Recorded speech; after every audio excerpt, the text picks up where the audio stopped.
दिनैनि मेला मानि थाखाय खुंदों बेखौथ' बयबो मिन्थिखाबाय नङा होमबा दा जोंना फैगौ 9 एप्रिल थारिखआव जोंना भट जागोन नङा होमबा बे भटआव जोंहा सोरखौ देरहाहोनांगौ नङा होमबा सोरखौ भट होनांगौ बिनि सोमोन्दै जोंहा बयबो मिन्थिखाजोब्बाय नङा होमबा जोंनिनो दा बे 2 नं दतमानि केन्डिडेट एमएलए हिसाबै जोंहा जोंनि बानुगाव गामिनिनो जोंनिनो सार श्रीजुत रबिराम नार्जारी नङा होमबा रबिराम नार्जारी सार बिथांखौ जोङो बयबो मिन्थिखायो नङा होमबा बुङाबाबो जाखायो मानो होमबा दानिया बयनिबो आखायाव मबाइल दं टिभि दं नङा होमबा बे मबाइल मबाइलफ्रावनो जोङो बांसिनै मिन्थिनो हायो टिभिफ्राव नुवाबाबो जोङो मबाइलफ्रावनो बांसिन नुनो मोनो माने सोरबायदि केन्डिडेटआ बबे जायगायाव माबायदि खामानि मावदों माबायदि मावाखै नङा होमबा बेखौ जोङो मिन्थिजोबनो मोनखायो दा जोङो केन्डिडेट हिसाबै जोंनि रबिराम सारा सिगांनि जाय जायगायाव बियो एमएलए जानानै थानाय जायगा बे जायगायावबो बियो बै समावहाय गभर्नमेन्ट गैयै समावबाबो बिथाङा मा खालामदोंमोन पर्बतझरायाव एमसिएलए जानाय समावबो बिथाङा गोबां डेभेलपमेन्टनि खामानिखौ मावबोदों बिनि उनावहायबो आरोबाव 10 बोसोर एमएलए जानानै थानाय समावहाय सोनाब दतमायाव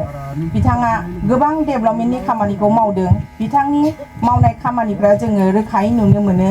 जेरैहाय बिथाङा लाबोनाय मोनब्रै मडेल हस्पिटाल नङा होमबा गंब्रै मडेल हस्पिटाल आरो दतमानिनो गार्लस हाई स्कुलनि दा 7.5 कोटिनि बिल्डिं नङा होमबा बेफोर आरो गोबां डेभेलपमेन्टनि खामानिया बिथाङा मावदों जों जायखौ माने बयबो मिन्थियोबाबो जों माखौबा मिन्थिजोबा नङा होमबा जोंनि सिनियरफ्रा मिन्थिजोबो आरो सारा गोबां खोन्थाबाय थादों बे हिसाबै जोङो सारखौ जोंनि बे एरियायाव दिनै जोङो मोननो हादों बेनि थाखाय जोंहा जोबोद गोग्गाथाव नङा होमबा जोंनि बे एरियायाव जोङो सासे राफोद आरो जोबोद गोख्रों मावग्रा हिसाबै सारखौ जोङो एमएलए हिसाबै जोङो मोननो थांगासिनो दं बिथाङा जोंनि एरियानि डेभेलपमेन्टनि खामानिनि थाखाय बा जोंनि फिसाफोरनि माबाफोर सहायनि थाखाय जोङो हयथ' सारनिसिम थाङोब्ला सारा जोंखौ जेब्लाबो जोंखौ हेल्प खालामगोन हेफाजाब खालामगोन जोंहा फोथायनाय दं नङा होमबा जायनि थाखाय जोङो बेबायदि हेल्प खालामनो हाग्रा सासे गोख्रों मावथिखौसो जोंनो बिजाथि हिसाबै नांखागौ जाय जोंनि गांनाय उखैनाय जोंनि इयुन जोलैनि थाखाय जाहाथे माबा मोनसे मावनानै होनो हाग्रा बिथांबायदि सासे केन्डिडेटखौसो जोंनो नांखागौ नङा होमबा बे हिसाबै जोङो दिनै मोननो हादों बिनि थाखाय जोङो जोबोद धन्यबाद सारखौ नङा होमबा धन्यबाद बावनांगोन आरो हाग्रामा सारखौबो धन्यबाद होनांगोन मानो होनबा बिथाङा जोंनि जायगायाव जोंनिनो केन्डिडेटखौ जोंनो हरनायनि थाखाय नङा होमबा दा जोङो बे भटखौ जोङो जेरैबो गोनो गोथो जायाजासे जोंनि सिम्बला जाहैबाय नांगोल नङा होमबा बे नांगोलावनो जाहाथे जोङो भटखौ होनानै सारखौ गोबां भटआव देरहाहोनानै जाहाथे सारा मन्त्रि हिसाबै सायख'जायो बेनि थाखाय जोङो जेब्लाबो नाजानांगौ नङा होमबा साराथ' ओरैनोबाबो देरहाखाबाय थेवबाबो जोङो मा आरोबाव बांसिन भटआव देरहाहोनो हायो नामा बेखौ जोङो नाजादों नङा होमबा आरो बे हिसाबै जोंना सारा बांसिन भटआवनो देरहाखागोन दा जोङो भट होनानै मा मोनो नङा होमबा जोङो भट होनानै जोंनि नांगौखिनिखौ जोङो सुफुंनो हायो नङा होमबा जोङो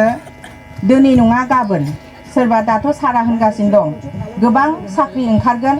गोबां साख्रिफोरखौ थिसनगोन होननानै बुंगासिनो दं बेफ्राव जायफोरना फिसाफ्रा लेखा गोरों फरायनानै दङ साख्रि मोनाखै दा बिसोरखौ सारा जेरावबो माने साख्रिफ्राव थिसननो थाखाय लाहार फाहार खालामगासिनो दङ आरो थिसनगोन होननानै बुंदों दा जोङो बेबायदि सासे गोख्रों मावथि नङा होमबा समाजनि रायजो राजानि मोनसे मोजां साननो हानाय बेबायदि सारखौसो जोंनो नांगौ नङा होमबा बे हिसाबै जोङो मालाबाफोर जोंनि फिसानि साख्रिनि थाखाय नांगौब्ला जोङो सारनि खाथियाव थांनानै बुङोब्लानो सारा हयथ' जोंखौ हेफाजाब होगोन नङा होमबा जोङो जोंनि फिउचार लाइफखौ दानो थाखायसो जोङो जेब्लाबो नायनांगौ नङा होमबा जोङो फैसाजों नङा जों फैसाखौ मा मोनगोन जेनेबा सोरबाफोर जुदि फैनानै फैसाफोर होनानै बुरखायोब्ला बे फैसाया जोङो दिनै जागोन नङा होमबा गाबोननो जोबगोन खिन्थु जोंनि फिसाफोरनि फिउचारा जुदि साख्रि मोनसे मोनोब्ला बे फिउचारनि थैजासे नङा होमबा फिसानि थैजासेनि थाखाय बा न'खरनि थैजासेनि थाखाय बेयो मोनसे बिराद गिदिर मोनसे हेफाजाब जायो जायनि थाखाय जोङो फिसा फिसौ फैसाखौ जोङो नायालासिनो जोंनि फिसाफोरनि मोजांनि थाखाय जाहाथे जोंनि मोजांनि थाखाय जोङो जाहाथे खामानिफोरखौ जोङो सारनिफ्राय आदाय खालामनानै लानो हायो बा सारनिफ्राय जों हेल्प मोननो हायो जों बेफोरखौसो बांसिन नायनांगौ माने दिनैनि सोरबा थाइसे थाइनै होनानै बुरखायदोंबा इरिदोंबा बेफोरखौ जोङो खोनासंनो नाङा आरो जोंथ' दा मिन्थिखाबाय बयबो रैबारनि जोंनि भटआ ओरै बुनाय जानाय नङा आखाइजों सेरनायसो जागोन नङा होमबा आरो बे आखाइजों सेरनायाव माने मेसिन EVM मेसिनाव ओरै थुयोब्ला बै मोनसे माबा दङ जेनेबा ग्लास दङ ना ग्लासनि सिङाव पिक्सार दङ बे पिक्सारा सिरियो जाहैदों आरो थुनायनि लोगो लोगो दसे थानानै बे सोदोब जायोबानो बे जिनिसा फटकआ गोलैयो जाहैदों आरो बे फटकआ मा गोलैदों बेखौ नायनांगौ आरो जुदि बोरैबाफोर बे जों नांगोल थुनाया जुदि नांगोल ओंखारालासिनो दस्रा ओंखारोबा बेखौ जोङो बै प्रेसिडेन्ट अफिसारफोरखौ जों बुंनानै जोङो बेखौ मा खालामनो हायो जेनेबा सार आं ओरैबायदिसो थुदोंमोन ओरैबायदियासो ओंखारदों बे जेनेबा रं जाबाय होननानै जों खोन्थानो हायो होमबा बे प्रेसिडेन्ट अफिसारफ्रा मा बेबस्था लायो बेखौ जोङो नायनांगौ आरो नङा होमबा बेबायदि आरो दा बेहाय जोंहा साराथ' देरहाखागोन बेखौ जोङो गोनो गोथो जायालासिनो जोङो मिथिखाजोब्बाय नङा होमबा बेनि थाखायनो जोङो